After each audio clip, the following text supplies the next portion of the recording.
विमल बहुत परेशान था। उसे समझ में नहीं आ रहा था कि वो इस परिस्थिति से कैसे निपटे।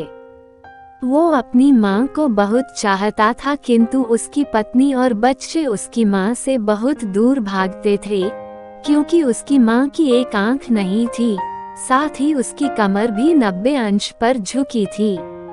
वैसे वह अपना काम सब खुद कर लेती है, किंतु फिर भी वो उसकी पत्नी और बच्चों के लिए हमेशा खटकती है। दादी, आप ऊपर के कमरे में जाओ, मेरे दोस्त आ रहे हैं, विमल के बेटे अखिल ने बड़े बेरुखी से कहा।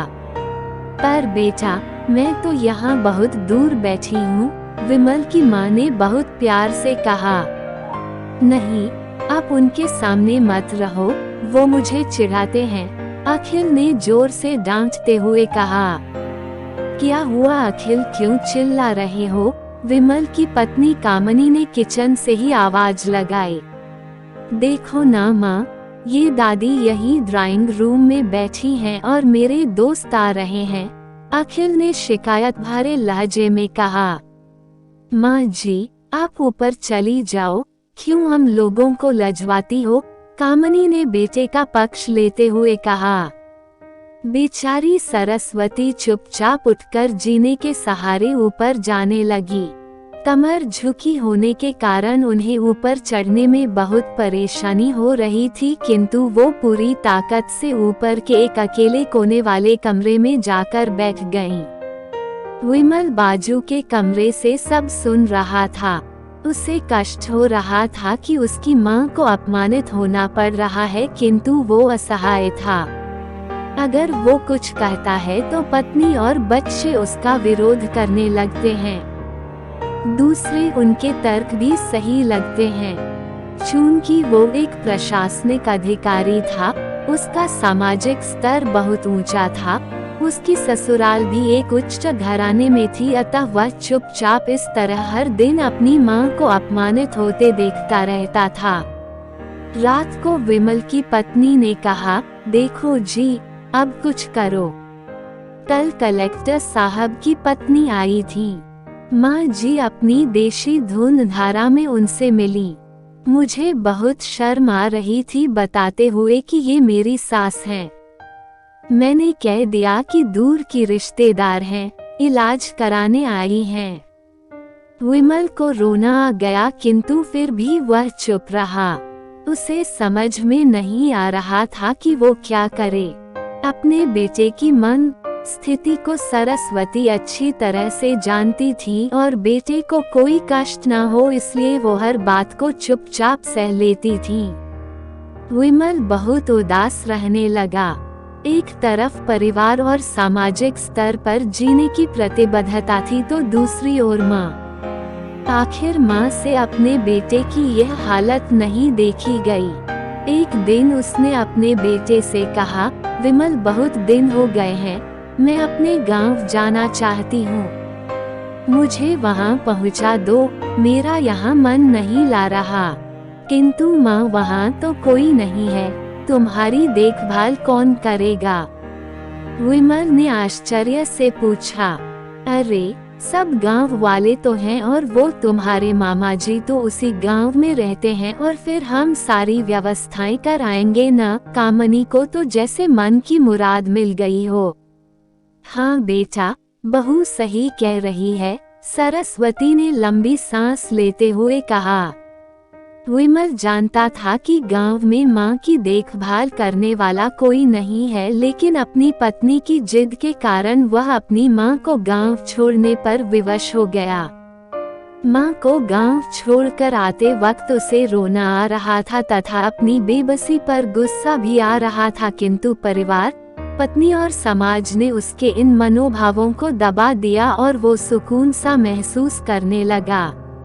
कुछ दिनों के बाद उसके चाचा, जो अमेरिका में रहते थे, आने वाले थे। जब विमल बहुत छोटा था, उसके पिता जीवित थे तब वो भारत आए थे और उसके बाद वो अब भारत आने वाले थे। पूरा परिवार और आस पड़ोस बहुत उत्साहित था।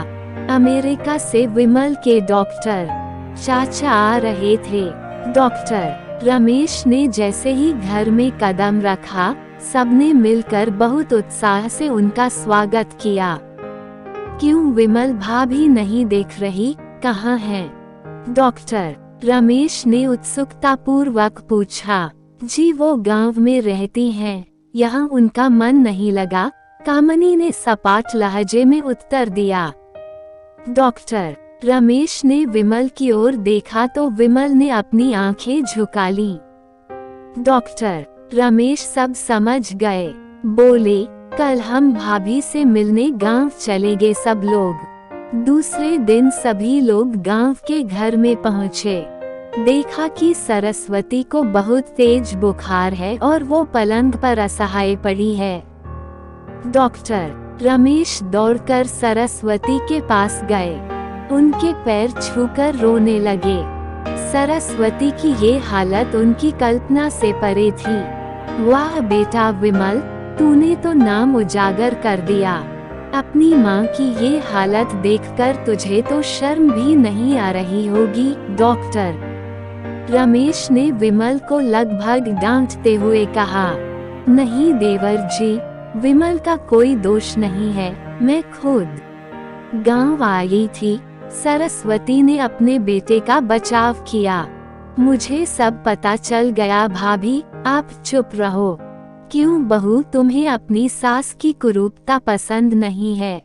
समाज में तुम्हें नीचा देखना पड़ता है ना?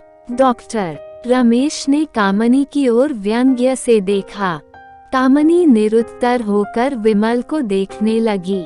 आज तुम जिस सामाजिक स्तर पर हो, वो इन्हीं के संघर्षों की देन है। और बेटा विमल, तुम्हें शायद मालूम न हो कि बचपन में जब तुम 1 साल के थे तब छत से नीचे गिरने के कारण तुम्हारी एक आंख फूट गई थी और तुम्हारी रीढ़ की हड्डी में भी समस्या थी। तब तुम्हारी इस कुरूप माँ ने अपनी एक आंख और अपना बोन मेरो तुम्हें देकर इतना सुंदर स्वरूप दिया था। कामनी बेटा, इतने सालों तक संघर्ष करके बेटे को प्रशासनिक अधिकारी बनाने वाली इस संघर्षशील औरत की तुम लोगों ने ये दशा कर दी। तुम्हें ईश्वर कभी माफ नहीं करेगा। डॉक्टर रमेश की आंखों से अश्रु जलधारा बह रही थी। अब भाभी, आप मेरे साथ अमेरिका जाएंगी, यहाँ इन स्वार्थी लोगों के बीच नहीं रहेंगी। डॉक्टर रमेश ने सरस्वती से कहा, विमल को तो काटो तो खून नहीं था।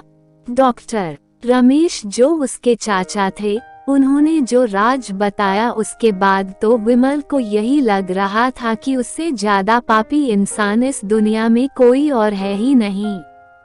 वह दौड़ता गया और माँ सरस्वती के कदमों से लिपट गया। माँ, मेरा अपराध अक्षम्य है, मैं जानबूझकर चुप्पी साधे रहा, आपका अपमान करवाता रहा। अब सिर्फ आप ही उस घर में मेरे साथ रहेंगी और कोई नहीं। विमल ने आग्नेय दृष्टि से अपनी पत्नी और बच्चों को देखा। कामनी को भी बहुत पश्चाताप हो रहा था, किंतु उसकी हिम्मत नहीं हो रही थी कि वो सरस्वती से आंख मिलाए। सरस्वती ने कामनी की मन स्थिति को समझकर उसको पुचकारते हुए अपने पास बुलाया और विमल को डांटते हुए कहा, खबरदार, जो मेरी बहू को मुझसे अलग करने की कोशिश की तो तुझे ही घर से बाहर निकाल दूंगी। कामनी और बच्चों ने सरस्वती के पैर पड़ते हुए अपने व्यवहार पर माफी मांगी और मां के हृदय ने सबको माफ कर दिया।